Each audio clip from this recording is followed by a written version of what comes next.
Hey,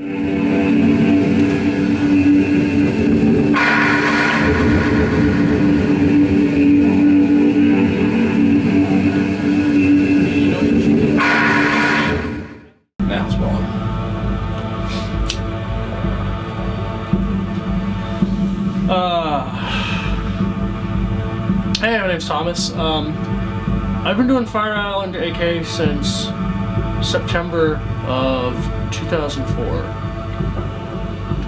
I started the project when I was a freshman in college, and it used to be this, I don't know, I'm really harsh when I look back on it now. It was kind of a singer-songwriter folk project, I guess. And I had two main influences back then. It was like Shoo Shoo and the microphones. And I got really into Shoo Shoo for too many reasons to go into for this interview. But I was always really intimidated by their amount of gear. Like, you know, I don't have a lot of money, so it's like, yeah, I'm not going to have 6 harmoniums and 10 synthesizers and blah, blah, blah. But then I discovered the microphones and I realized, like, okay, if Phil Elverum can put out albums that are this good all by himself and it's mostly just recording tricks, then yeah, I can probably be a musician. So I did that up until 2007, and I just got totally burned out on it. I got tired of going to shows with lots of white guys with acoustic guitars, which I find really turns off an audience. Like, no, honestly, like, you see a white guy with a guitar, an acoustic guitar, get up on stage, and the audience is instantly expecting, like, you know, Bob Dylan, Nick Drake. They want all the great songwriters of the singer-songwriter canon. And I was singing, like, weird disjointed songs about, like, how thunderstorms were smashing all of my teeth, and I had birds living in my stomach, and it was, and like, you know, how hard it is to be in love with a werewolf, and they're really weird songs. They didn't go over well. Like, I played a show in Charleston, South Carolina once. It was a house show, and everyone cried during my set. Everybody. And because no one would talk to me after the show. It's amazing to evoke that kind of emotion, but at the same time it's kind of scary. Yeah, right? It was like, cool, people get what I'm saying, but at the same time, like, you know, I'm at a show and I don't know anybody and no one will talk to me now. Because every time they walk by, they, like, sniffle and wipe their eyes. Oh. So, yeah, I don't know. I got really burned out on doing that. Bad relationships and blah, blah, blah, blah, blah. But I think, honestly, if you were to listen to everything I recorded from beginning to now, you can kind of hear noise music coming. But yeah, 2008, I put out one last album, and I just called it quits. And I started doing noise stuff, which I'd been incorporating more in my live shows anyway by that point. I was doing stuff with loop pedals, I had some weird noisy interludes, and there were parts of songs that would be like, oh yeah, this is kind of like a nice song, and then the chorus would just be like this massive wall of static and screaming. So I don't really think me doing noise music now as Fireisland Alaska is that far removed from what I started doing as Fireisland Alaska. But at the same time, it's kind of weird because if you Google search it, which sounds really lame out loud, yeah, like, you can still totally find some of my old stuff on the internet, and that kind of bugs me that they're still under the same name. Where did you get the name Fireisland Alaska? Was that just when you moved there and just kind of seemed to work? Or? No, Fireisland Alaska, that was actually, I think I had maybe 2 names picked out before I first started. But I picked that one because there's Fire Island, New York, which is, I don't know, I've never been there. I only hear from anecdotal evidence.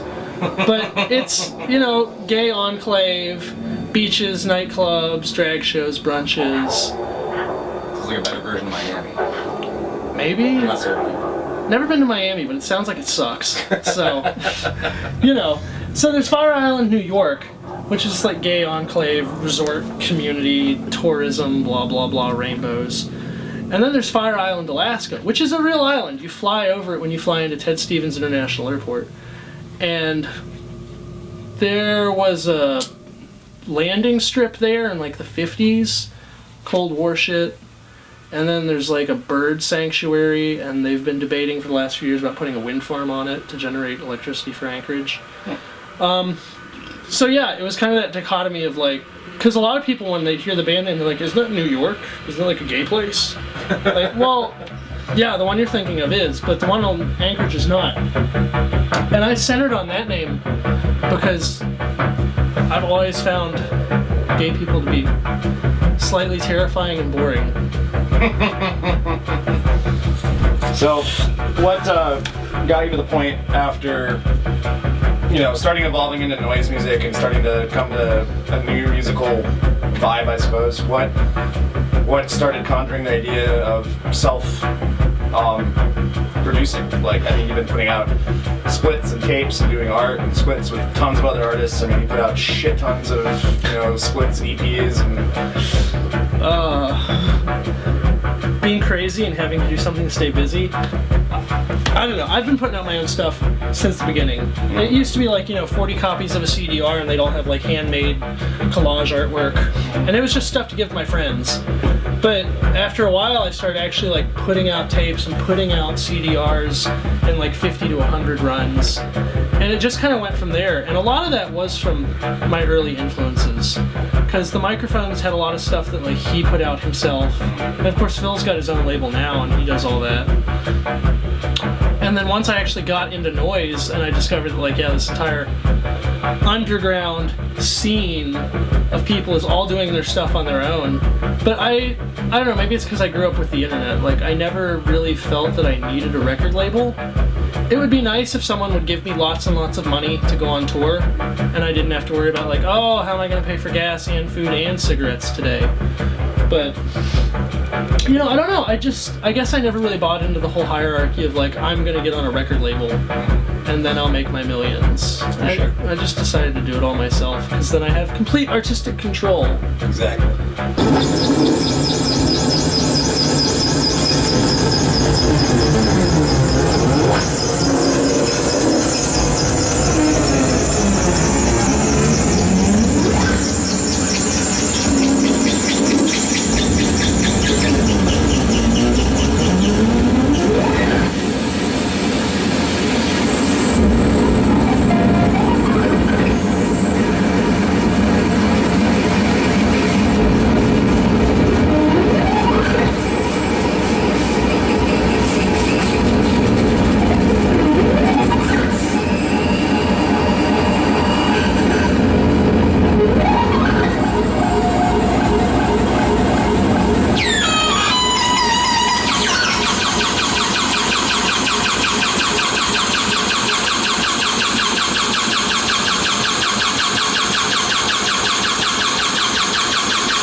Thanks, y'all.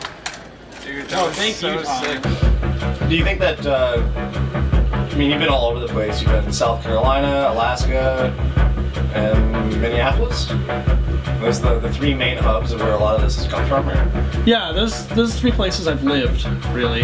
Do you think that coming to Minneapolis, I mean, since I've known you in Minneapolis and, you know, a little over a year, you've been, you know, making a really big name for yourself in the noise community in like... Oh, it's only been like 6 months. 6 months? It feels longer, doesn't it? It does. Yeah, I feel like I've been here like 3 years because this winter won't end. Right. But in 6 months, I mean, you kind of hit the ground running and you just started doing stuff. And I mean... Well, one, I never quit doing anything because otherwise I get crazy and depressed, and that sucks. No, that's why I moved to Minneapolis. Because, like, I love all my friends in Anchorage. I miss you guys. Come visit. But there's nothing going on up there, really, unless you're in a metal band or, like, a bluegrass band. Trying to find a venue up there for noise shows was impossible. I'd basically have to just, like, hop on a show that one of my friends had booked. I don't know, in South Carolina it was kind of the same way. Like, there weren't a lot of places to play noise, there weren't a lot of places to play outsider music. So coming to Minneapolis for me was partly escaping Alaska and escaping that whole kind of isolation and that self-imposed exile, but also getting back into a place that actually has a scene of some sort. Yeah. So I can go to shows and meet people and be like, oh wow, you've got a noise project? I've got a noise project. And the fact that, like, you know, we have noise shows in our basement, and the people that come to those noise shows you don't see anywhere else. Right. Like, it's so much nicer for me on a personal level to go to a show and see new faces than for it to be like, oh, you know, I'm gonna go to the show and see my 20 friends. Sure. Because we were all hanging out before the show, and we're all gonna hang out after the show, and we'll all hang out tomorrow. It's funny too, because I honestly was, you know, pretty sheltered to the noise scene out here, and I've been listening to noise music since I was in high school. And growing up in Southern California and being younger and not really knowing where to find this kind of stuff, and then all of a sudden, you know, being roommates with you and just being kind of like thrown into it, and I'm just like, oh my god, here's all this awesome music. And it seems like in the past year, Minneapolis has really been exploding as far as the noise scene. Yeah, it's weird. Like, when I first got to Minneapolis, this place is a really well-kept secret. I'd been to the airport once, and that was it. Everybody's like, oh, have you been to Minneapolis before? No, never been there. I'm just gonna move there because I want out of Alaska. But yeah, Minneapolis is a really well-kept secret, and I'm so surprised that there were bands that I'd heard of, like Disthroned Agony and Nod, that are local here. Yeah. But you just, I don't know. I guess maybe Minneapolis is kind of overshadowed by its whole Husker Du Prince replacements history. But I don't know. I mean, everybody's said it 1,000 times already. Noise is more punk than punk. Right. And Minneapolis is a pretty punk city. So it's Midwestern. It's... Actually, I don't know. Was Minneapolis blue collar? Like, what made this city a city? It was definitely blue collar. I mean, a lot of the history back here is the old lumber trade. I mean, it was one of the main lumber hubs, and that's what really built the town. And, you know, in the late 20s, early 30s, throughout Prohibition, you know, you had Al Capone. He lived in St. Paul for a long time. He came up and down from Chicago 24/7. Yeah, and I heard they've got a bunch of tunnels over there that they used to use for bootlegging. Yeah, and if you go to the old Wabasha Caves, they actually ran speakeasies there, and there's actually a bar, and that's built into the side of the cliff. Is it open? It is, yeah. And Whoa! It's South St. Paul, and it's one of the few places that went from a speakeasy. They bought it, renovated it, and turned it into a bar. Finally, a reason to go to St. Paul. So if you were to describe, I guess, the push behind your music, what would be like the mental connotation of the noise you make? It's dealing with the modern world. I think the human species has done a lot of amazing things and is capable of interesting things, but I also think the human species is terrible and should stop existing. So it's just kind of a way for me to deal with everything that just day to day that drives me insane. Like people that come to the people that call into the restaurant and they're like, oh, I want you to make my food now and I'll eat it when I get there. It's like, who does that? People that like bump into you on the sidewalk and get mad at you.